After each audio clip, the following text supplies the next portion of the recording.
What would be some reasonable guidelines for fighting with a large two-handed sword? Well, maybe something like 1. Pick an appropriately sized, well-shaped, properly balanced sword that is not too heavy to use with adequate agility and speed. 2. Make sure you control your sword and don't overswing to not expose yourself to counterattacks. 3. Use your blade appropriately and don't abuse the edge.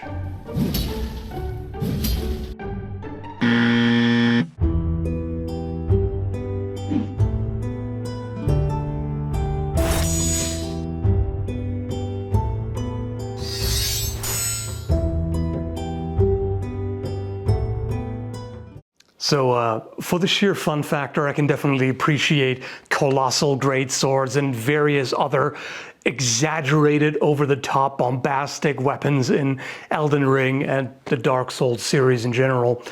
But I can't quite get a certain question out of my head. A very simple question. Why? Why would you pick a weapon that is clearly way too heavy for you, that you have no business lugging around? Again, for fun, yes, that's the obvious answer. But if we think about the lore in and of itself, what would drive someone other than just sheer insanity, which is not an impossibility in that universe, well, obviously, but what would compel you to pick up such a huge hunk of metal? Two-handed swords come in a number of shapes and sizes. This one here is light enough to be basically used like an oversized longsword. So it's neither slow nor clumsy. This one is quite a bit more massive. Even though this is a synthetic practice version, it weighs almost as much as a steel sword of equivalent size. And that extra mass makes it a little bit more challenging to swing around in a way that does not open yourself up. In other words, completely overswinging to the point where you're turned away from the opponent and are vulnerable. Even with something like this, you can still stop it in front of you. This is just a matter of technique and body mechanics, really, to an extent. If the thing is so overwhelmingly heavy, then there's only so much you can do. But the idea is, rather than allowing yourself to be dragged around by your own sword, you can use your body to stop it, to decelerate it, because that's really the difficult part.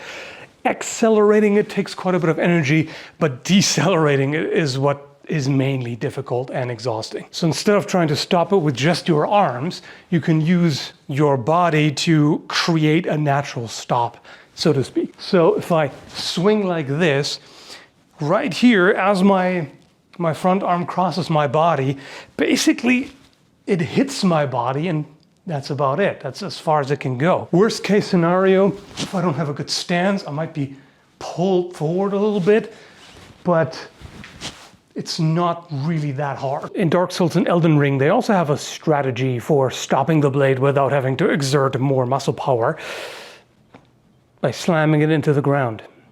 They let the ground do the work for them. Is it effective? Yeah, it's definitely effective at stopping the thing, and it's not going to be as exhausting as using your muscle power. If that's what you insisted on doing, you would have to beef up the blade to make it more durable. Make it thicker overall, and also make the edge angle a little bit wider, just so it has more mass, more steel or whatever metal it is to support it on impact. If you go with an extra massive sword, the weight is going to be quite a challenge. So how would you deal with that? The unskilled way of doing so is, well, this. Allow yourself to be dragged around by it, be super exposed. As far as realism is concerned, the animations are actually quite convincing. For somebody who doesn't know how to handle a sword and picked one that they just can't handle because it's just way too heavy. It makes me think that you picked the wrong weapon. If you want a weapon that is powerful, can deal with giant enemies and with armor, and that you can slam into the ground without having to worry about it, why are you using a sword and not a mace or a hammer or some other kind of blunt instrument? Even an axe. You can make a pretty stout, thick axe blade that doesn't need to be terribly sharp and will be able to take a beating. Of course, greatswords have significant advantages. They hit hard, they have lots of reach, they can defend you pretty well. It's a lot of metal to cover yourself with, after all. But what if that's not enough for you? What if you're worried, oh, because I'm slower, I'll be more exposed, so I need something to protect myself better. So you decide to wield it with one hand and use a shield as well. This goes beyond wanting to have your cake and eat it too. This is like getting a cake, slamming it on the ground, stepping on it, taking a leak on it, and then demanding 2 more, free of charge. It's like wanting to ride a motorcycle, but it seems too risky to you. So you remove the engine and convert it to a pedal bike. Then you sell the engine and invest into a bunch of steroids and amphetamines so you can pedal harder. I mean, come on, the disadvantage of a greatsword is that it's bulky and more awkward to use. The disadvantage of a shield is that it's bulky and gets in the way. Combine those two for extra fun. Unless you do it like they do in the game, where the question is, why are you bothering with a shield when all it covers is your right butt cheek and nothing else? Because you overswing so hard that you might as well just toss the shield away. Even with a backhand swing, where the shield naturally moves in front anyway, it's so far off center that it covers no more than the arm holding it and maybe the left shoulder. What are you doing? Basically, your best bet is this. Just do the old snapping turtle, basically. You turtle up and you snap at them every now and then with a thrust, because that's really the only thing you can effectively do with one hand with a large sword. What are those cases of, can you? Yes. Should you?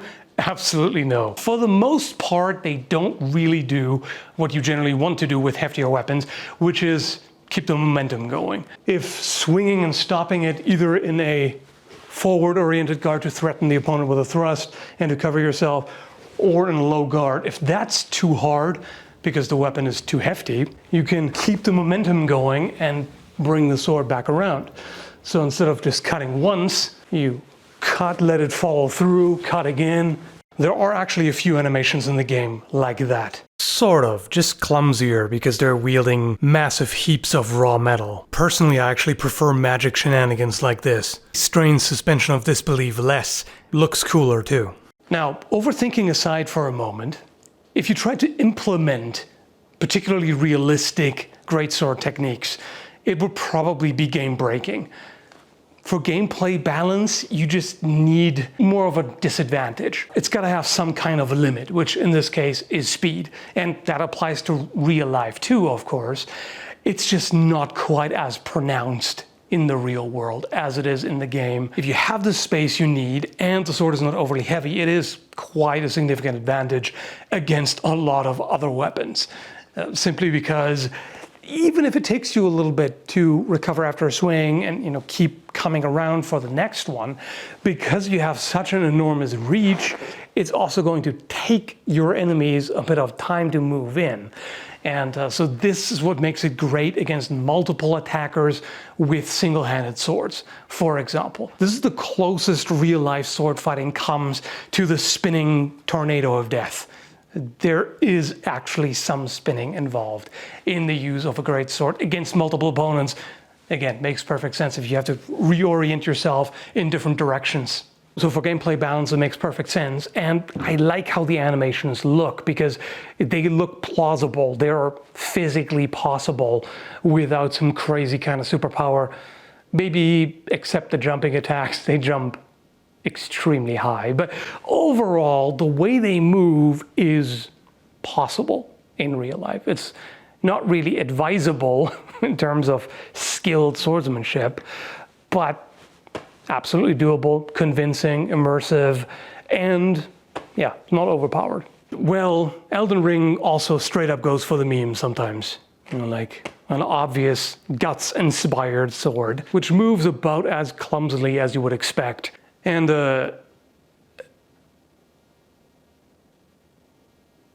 whatever's going on here right now, the big scraper, I